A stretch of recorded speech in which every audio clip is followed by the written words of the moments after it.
Everything's doing well. Everything's done really well. I'm waiting for this to reverse because I saw Michael Burry's tweet basically saying, "You're all idiots. Why the hell are you all buying into the market right now?" In 2000, there was 13 market rallies, and this is just another one. And with the with things like energy prices going up later in the year, I can't help but think he's right. We're set to have the energy cap's going to go up.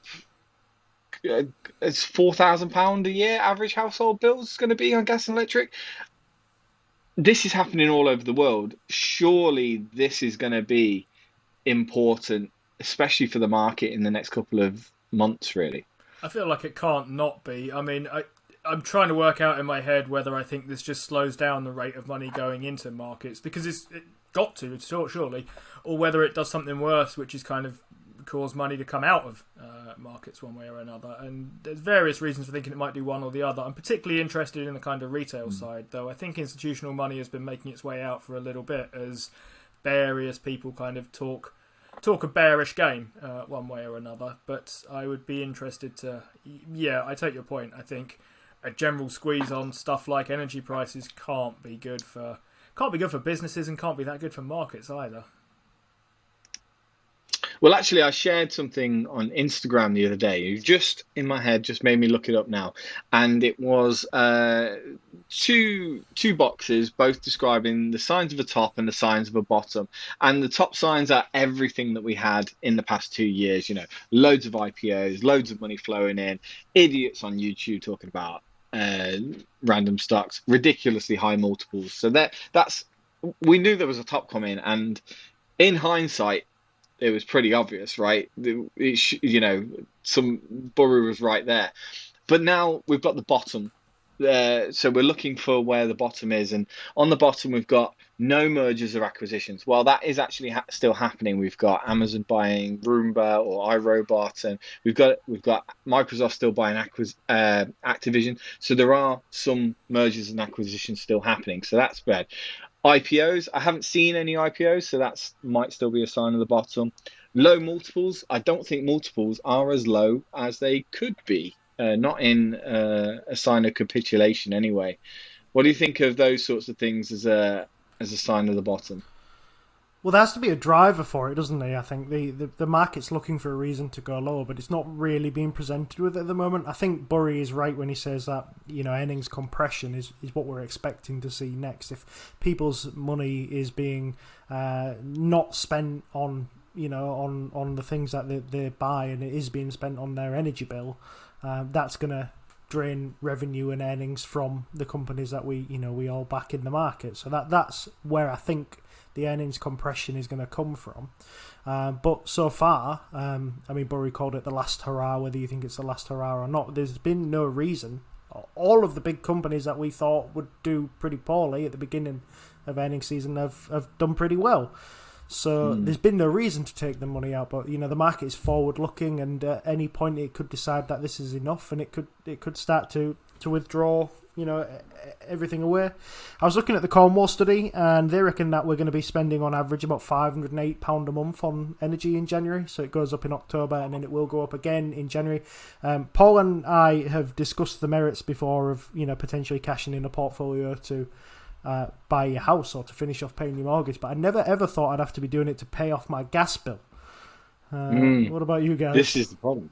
This is it, isn't it? This is the savings and the stimulus that we've all built. This is them trying to claw it back, and obviously the governments aren't trying to claw it back directly, but they're trying to keep everybody with just enough money in their pockets so inflation doesn't rise out of control. And that's the whole point of it, isn't it?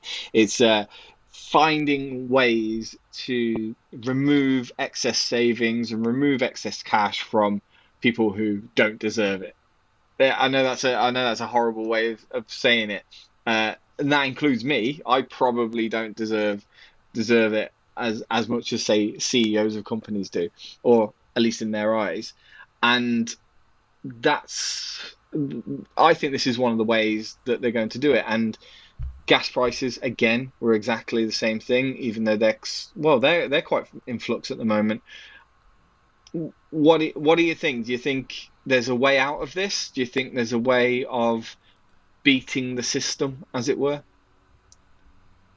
There's two ways to bring inflation down, and that is to raise interest rates to such a degree that they usually become higher than the rate of inflation. That tends to drag it down because it keeps it stops money being spent. Essentially, is the idea, and therefore the demand drops and the price therefore drops to go with it. The other thing that they can do, and it's the more horrible way, is that you would cause a recession by increasing your interest rates to such a degree that companies don't want to hire people anymore. It's not worth hiring people. They don't think they'll get the benefit of, or the demand isn't there, so therefore you cause a recession. That's a horrible thing to preside over. If you think, nobody goes to work at the Fed or at the Bank of England with the idea that they would quite like to get a few 100,000 people or a few million people out of a job, I think that's a particularly tricky thing to say that anybody does, really. But they must go into it knowing that at some point in the next 10 years they will probably have to do that. They must know that. I think we give them too much. Yeah, I think we give them too much credit for the control that we think they have over the economy. I think it's a fairly wild beast. Damodaran has been on the Invest Like the Best podcast with on over the last couple of weeks, and he said that inflation is like the genie in the bottle. Once it's in the bottle, you can laugh about it and you can say it's fun, you can say it's not coming out, but once inflation's out the bottle, it becomes very, very difficult to get back in. And that's the thing. So without causing a massive recession, getting the genie back in the bottle without causing a massive recession, and without raising interest rates to the point where people's mortgages become unaffordable, is an incredibly, incredibly difficult task, and one that they won't succeed in doing. As you can go back to Fed presidents like Volcker and people like that who basically just said, look, bollocks to this, we're going rates at, I think his rates were 8% of Volcker off the top of my head, it might have even been 15%, and he basically went super, super high, caused a massive recession, but did get inflation under control, and it was in control from that point onwards. But very, very unique circumstances off the back of it. I've just finished reading $1 Trillion Triage. Really interesting book if you want an insight into what Jerome Powell and the team at the Fed were doing during coronavirus and over that period. But you get a sense that they don't know what their actions are going to do. They can only surmise what they think will happen off the back of it, and they don't know the extremities of what's going to happen. So when they say we're going to have to give this money to this, or we're going to have to reduce rates to this, they know that down the line that's going to cause inflation, but they can only guess that it's going to cause 1 or 2%. I wouldn't have said any of them would be saying we're going to be looking at 10. But yeah, it's an interesting scenario. But I don't know. I think it's something we shouldn't really dwell on as investors. Should we be calling for it? So investors wise, because this is a very contentious subject, should we be going to ourselves, let's just get the recession out of the way, let's just really kick up those interest rates and get ourselves into a recession and just hope that we're not one of the ones which fall short on our mortgages? Or should we be doing this dance and doing all this uncertainty?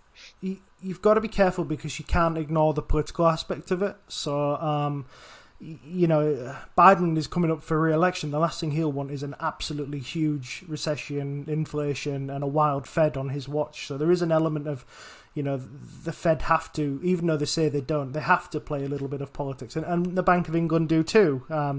So it's tricky, really. I don't think, because a president and prime minister as well, their lifespans are very, very short in terms of re-election periods. You've got to be very careful in the things that you do to counter things like inflation. I think, and also, if your term ends on a recession, that puts the other party, because we're all in a two-party system essentially, that puts the other party in power for the next 10, maybe even 15 years, because they look awesome coming out of it, because that's just how these things bounce back. It's probably nothing to do with what they've actually done. It's just because that's the way the cookie crumbles, basically. And if you leave on that recession, you put your opposition party in power for the next God knows how long without any contention.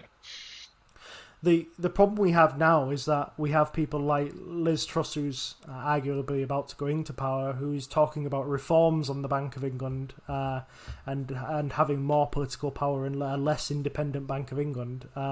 That's the issue you get when you let the politics get too close to to the actual banks themselves. They do need to be independent. I fully believe that they need to be able to make their own decisions, free of at least all of the political pressure, at least free of some political pressure. But yeah, it's a tough time. I when you read, if you get a chance to read $1 Trillion Treasure, and I would recommend it. It's a very interesting book. It's not a particularly long book. You get to see the real pressure that these people were under, especially when they couldn't even meet up and talk about what they were going to do. They were essentially Zoom calling each other and calling each other. But these guys are working, guys and girls were working full time around the clock to try and resolve this issue. And unfortunately, you've got the issue that America's got now, which has kind of bled around the world. And one of the interesting things that has come out of it essentially is that Powell isn't a quantitative easing guy, not in any way, shape, or form. He was kind of the opposite of that. He was in the Fed while Bernanke was there, and he was not a fan of the free money economy, and it kind of got thrust upon him as that was the only scenario that they could really have to save America's economies and obviously the US consumer at that point. So yeah, a really interesting read, I must admit. You guess what he wants now? He can be the money hoover now. He created all this money and now he can hoover it all up again. That's what we're looking for, right?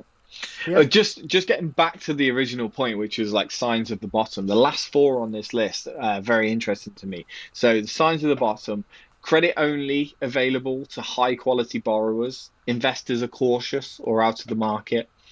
Negative front covers of newspapers and magazines, and negative and depressed consumer sentiment. Out of those four, are you seeing any of those at the moment? Do you think any of those exist right now? I think we're seeing credit tightening a little bit. It feels to me like I'm just starting to see that in the housing market near where I am. Starting to see prices go up by less or even stagnate in a couple of places, because obviously the biggest kind of line of credit most people are going to take ever is a mortgage, and they've become more expensive with rising interest rates. I'm not sure as they're less available necessarily, I guess, to high quality people, but I mean, lenders are willing to lend a lot less, and they're only willing to lend at kind of higher rates, which I suppose is a bit more small c conservative when it comes to this sort of thing. Retail sentiment going down, I hadn't seen that particularly. I mean, there's a sense in which everyone's complaining about the price of petrol and that sort of thing. I mean, that's not positive sentiment, and it will kick through. I mean, we saw sort of, I think it was Walmart in the States talking about the fact that everyone is busy spending all their money on food and gas, and basically got no money to spend on anything else, effectively. So their sales of everything else are down because their sales of what we might call essentials are effectively flat. So I suppose there's some coming off consumer sentiment there. I haven't seen much by the way of investors running for the hills, which is what I'm really looking to see in terms of signs for a bottom. Yeah, that's it. It's I pointed them out because I don't see them. I think I could still get quite a hefty credit card if I wanted to. I could definitely still get quite a hefty mortgage if I wanted to right now. I'm definitely not out of the market or cautious, but not out of the market.